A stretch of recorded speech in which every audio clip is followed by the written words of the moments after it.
Fala, meus amigos, tudo certo? Sobrevivemos, hein?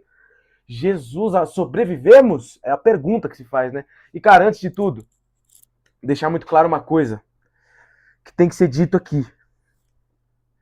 Essas 5 estrelas aqui, meu irmão, essas 5 estrelas aqui, elas carregam um peso. E elas carregam um peso que é muito grande. Pra quem investe e principalmente pra quem joga contra. Cara, que jogaço, mano. Que jogaço de bola. Não falando pelo nosso lado, não foi um jogaço do Brasil, não foi uma maravilha tática esplendorosa que o Brasil, putz, jogou demais, mas foi um jogo com a nossa cara também um pouco assim, um pouco mais sofrido. Acho que faltava isso para essa seleção, ganhar um pouquinho mais de casca, sofrer um pouco mais nessa Copa do Mundo, passar por momentos de aperto. A gente falava no pré-jogo, não sei se eu falei isso aqui exatamente, mas eu ouvi muita gente falando e concordei muito. Era um adversário bom para o Brasil enfrentar e passar algumas dificuldades nesse começo de mata-mata para começar a criar uma casca de mata-mata de Copa do Mundo para esse elenco, com nomes que ainda não jogaram uma Copa do Mundo, nomes que estão começando com a camisa da seleção brasileira, e nomes que foram muito bem hoje. Cara, que segundo tempo sensacional a seleção brasileira fez. Cara, o segundo tempo foi um monólogo do Brasil, e um monólogo muito bem dito, muito bem falado pela seleção brasileira, e principalmente orquestrado pelo senhor jogador que é o Bruno Guimarães. Que jogaço. Vi pouco, confesso que assim, no pós-jogo vi muita gente falando dele e eu não lembro de ter visto o jogo com tanta clareza, obviamente, porque eu tava num furdunço do caramba pra assistir, então você não consegue ver tanto assim o jogo acontecendo, mas mais uma assistência de Bruno Guimarães no momento crucial do jogo, uma achada fenomenal, que jogadoraço que é o Bruno Guimarães e que treinadorzaço que é o Ancelotti. Vamos falar desse jogo. Cara, pra começar, eu vou falar do Ancelotti. Tá junto com o Marquinhos aqui, mas eu quero falar do Ancelotti. Acho que não tem uma imagem só do Ancelotti, que erro meu, inclusive, mas tudo bem, né? Esse canal peca na estrutura. Carlo Ancelotti. Que treinador absurdo, meu Deus do céu, cara. Irmão, quando chegou o intervalo, esse malandro voltou com o Casemiro pro campo. Falei, cara, esse velho tá alucinando. Esse velho tá ficando louco, esse velho... Irmão, esse velho precisa tomar um remedinho dele, doido. Que isso, cara? O que o Casemiro vai fazer em campo amarelado? Primeiro tempo asqueroso, nojento do Casemiro. Eu falei, mano, o que ele vai fazer em campo, velho, com o Casemiro? Aí ele tira o Paquetá e entra com o Endrick. Eu falei, mano, ele vai voltar com 4-2-4, que desgraça. Meu Deus do céu. Cara, o Brasil mandou no jogo no segundo tempo. E o Casemiro empata o jogo pro Brasil num gol de cabeça. E, cara, assim, que gol do Casemiro, mano. Numa jogada do Brasil que parecia trabalhada. E, ó, falta no ataque pro Uruguai, hein? Pro Paraguai, interessante. Cara, uma jogada do Brasil que parecia coordenada, porque aconteceu mais vezes depois, o Vini pegando essa bola no mano a mano, atraindo a marcação e pisando, quando dobrava a marcação dele, ele pisava para trás para alguém livre, e esse alguém normalmente era o Gabriel Magalhães, que tem uma batida na bola boa para um zagueiro, e naquela canhotinha dele ali, ele tem essa bola, esse cruzamento interessante, ele fez algumas vezes esse lance, claro que me irritava quando ele cruzava a bola e errava, claro, porque zagueiro cruzar a bola na área, para mim, assim, é crime passivo contra o futebol. Eu me estresso toda vez que isso acontece. Um zagueiro conduzir a bola e cruzar na área é porque acabou o jogo, irmão, porque o bagulho tá louco. Mas o Gabriel Magalhães é um zagueiro diferente dos demais e colocou a bola na cabeça do Casemiro, meu Deus do céu. Ele testou pro fundo da rede. Que coisa linda, que coisa linda. E tem que falar de Casemiro. E para falar dele, eu vou citar primeiro o primeiro tempo dele, que foi nojento. O gol que a gente toma é muito de Casemiro. Pô, se eu olhar pra cima aqui, desculpa, vai ter um jogo de Copa passando na minha TV, eu vou olhar. Que cruzamento terrível do Maurício Jesus. Cara, o primeiro tempo do Casemiro é uma loucura, é uma coisa pra ficar louco, porque o Brasil toma um gol. Primeiro numa ramelada do Danilo, um passe pra dentro que não existe do Danilo, e aí o Casemiro tá de frente com o Sano, que é o jogador do Japão, ele tá de frente, o cara dá o tapa, ele não ganha no corpo e não consegue correr atrás, o cara atropela ele e faz o gol. E eu falei, meu Deus do céu, o que esse velho tá fazendo aí, meu pai amado, pesando 1 milhão de quilos, meu Deus do céu, e a gente gritando, esperneando, falando, meu Deus do céu, não aguento mais. E aí ele faz isso comigo no segundo tempo, cara, que coisa maravilhosa. E foi uma das coisas que eu gritei no momento do gol, assim, olhando pra TV, a gente, todo mundo gritando, eu falei, vamos, Casemiro, você é vencedor. Casemiro, eu falando como se ele estivesse me ouvindo, né? Imagina, ele me escuta aqui, ele podia estar vendo esse vídeo, ia ser bem legal. Cara, Casemiro, era a única coisa que eu sabia falar. Casemiro, você é vencedor. Você tem 5 Champions League, velho. Você é jogador grande, você é jogador de momento grande. E, cara, foi a única coisa que eu conseguia declarar depois de ter esculachado ele e todos os seus ancestrais durante o primeiro tempo. Depois de um jogo, assim, tétrico que o Casemiro fez. Pô, me desculpa de verdade eu não estar olhando pra câmera, tá? Eu tô me sentindo até um pouco mal. Só que eu não consigo tirar o olho de uma prorrogação de Copa que o Paraguai tá jogando contra a Alemanha. Dito isso, cara, Casemiro resolve o jogo não, claro. ele empata o jogo pro Brasil, e dali pra frente, ainda mais, era um Brasil, irmão, as 5 estrelas empurrando o Brasil pra frente, assim, tipo, irmão, não dá pra ser eliminado pro Japão, e todos os contra-ataques que o Brasil tomava eram um gelo na minha cabeça, de falar, meu Deus do céu, se a gente tomar um gol aqui, acabou a minha vida, porque, cara, não dá pra ser eliminado pro Japão, não tem, não, assim, gente, todo, é o Japão, não dá pra ser eliminado. Enfim, outros caras que eu quero destacar, esse sujeito aqui, tá até na capa do vídeo, porque é uma fotaça do Ryan, meu Deus do céu, cara, assim, esse moleque, ele tem algum parafuso a menos, porque ele não sente o jogo de Copa do Mundo, irmão. Ele não sente, ele não aparenta estar sentindo o momento. Tem algo, a mente desse moleque tem que ser estudada, ele tem alguma coisa ali.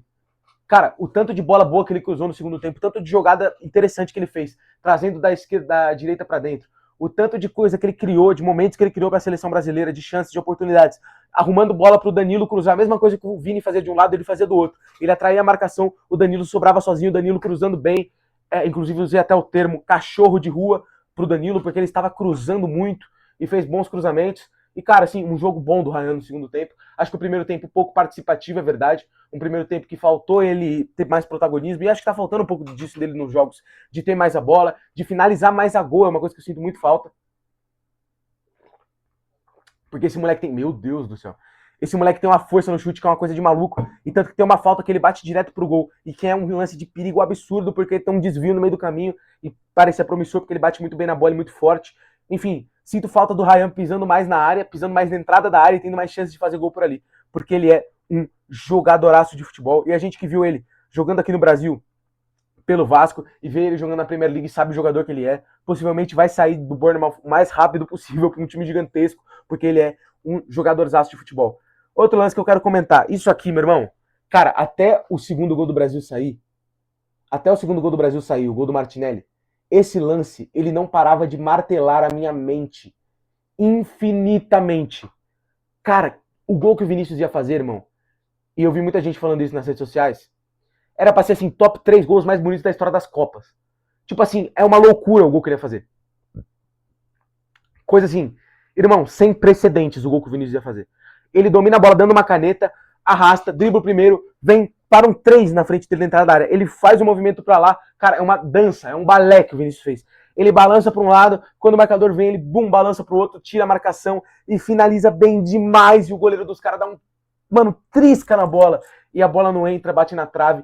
E tem a imagem do goleiro assim, olhando pra bola depois, tipo, meu Deus do céu. Cara, que loucura de gol que o Vinícius ia fazer. E tanto que quando sai essa jogada, eu olhei pra 2 amigos meus e falei, mano, olha o gol que esse moleque ia fazer, mano. E por 5 minutos, 10 minutos de jogo, eu só conseguia falar essa frase. Meu Deus do céu, olha o gol que o Vinícius ia fazer. E cada replay que passava eu falava, meu Deus, olha o gol que ele ia fazer.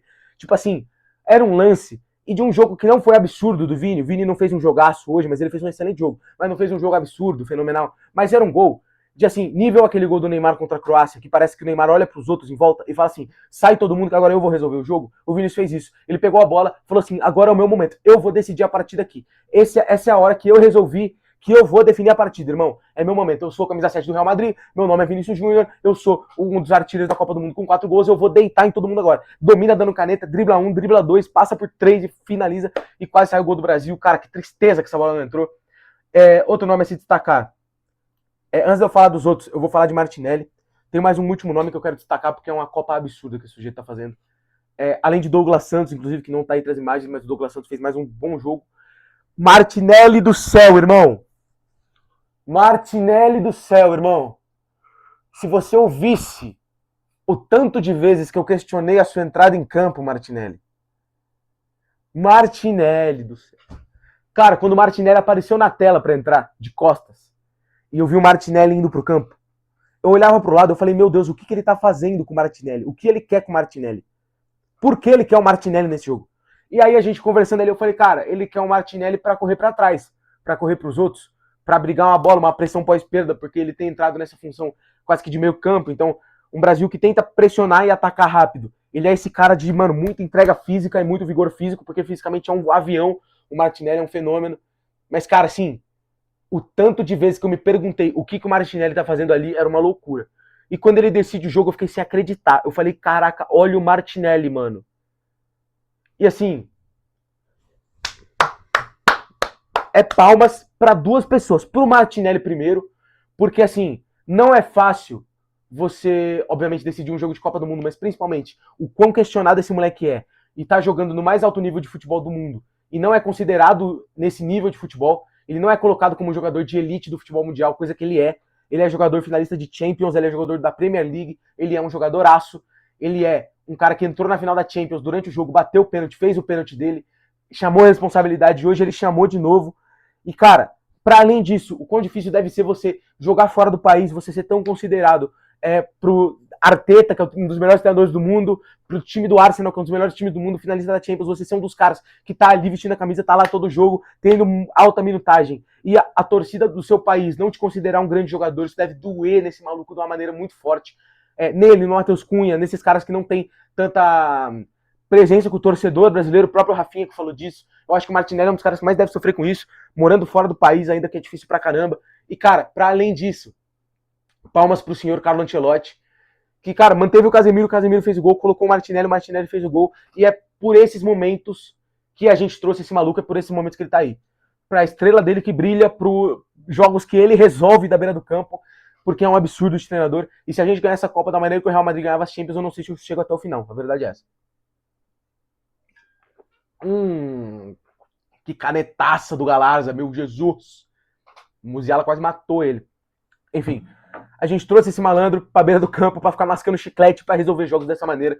E foi isso que ele fez. E aí o último nome que eu quero trazer, acho que é o último. Esse rapaz aqui. Gente, isso aqui...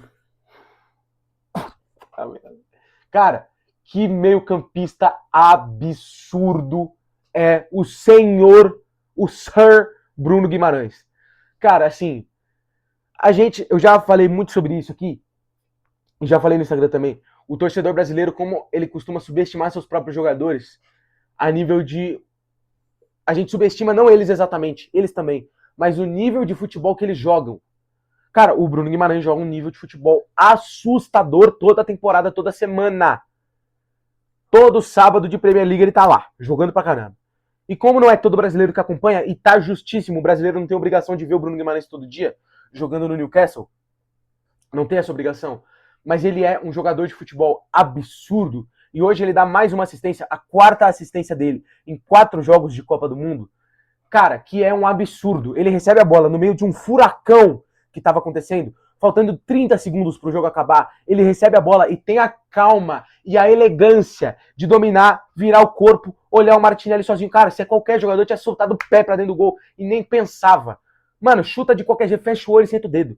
Ele dominou, orientado, virando, olhou, falou, meu filho, Martinelli, puf, passe no pé do Martinelli, Martinelli domina e faz o gol. Cara, Bruno Guimarães, que jogadoraço, velho. É craque demais. É o melhor volante dessa Copa, o melhor meio-campista dessa Copa até aqui.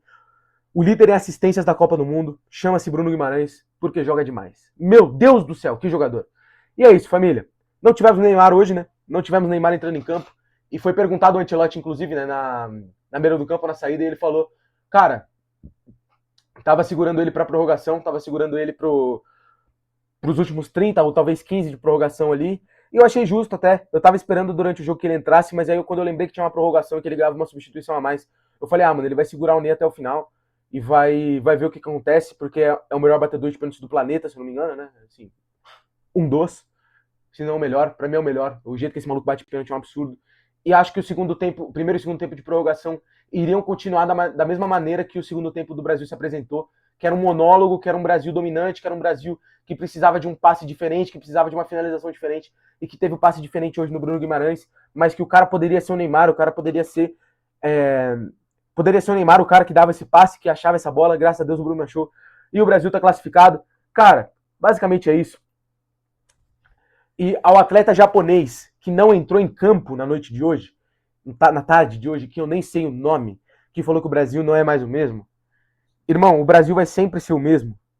Enquanto vestir essa camisa amarela que pesa pra caramba e que tiver 5 estrelas em cima do escudo, irmão. 5 estrelas. Tem que respeitar. Tem que respeitar a seleção brasileira. Claro que elas não ganham jogo, claro que a camisa não joga sozinha, a camisa não ganha jogo necessariamente, mas ela empurra e ela coloca pressão no adversário. E hoje o Brasil ganhou na camisada, no peso da camisa que entorta a varal da seleção brasileira, do futebol brasileiro que é pentacampeão do mundo. Certo? Um forte abraço, fiquem com Deus. Seguimos! É Copa do Mundo, amigo!